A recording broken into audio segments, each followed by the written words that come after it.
ចាប់ពីថ្ងៃទី7ខែធ្នូមកថៃបើកការឈ្លានពានមកលើខ្មែរយើង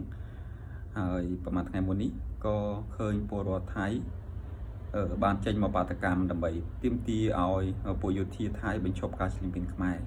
ហើយងាកទៅរកការចរចាដើម្បីជាដំណោះស្រាយល្អបំផុតមួយមែនទេដល់មកទល់ក្នុងថ្ងៃទី15នេះវាមួយសប្តាហ៍ហើយដែលថៃបើកការឈ្លានពានយើងហើយសង្គ្រាមនៅតែក្តៅគគុកដដែលហើយពលរដ្ឋថៃដែលស្រឡាញ់សន្តិភាពគេក៏បានស្នើបាតកម្មដាក់សម្ពាធឬមួយក៏ស្នើសុំទៅកាន់រដ្ឋាភិបាលជាពិសេសពួកយោធាថៃ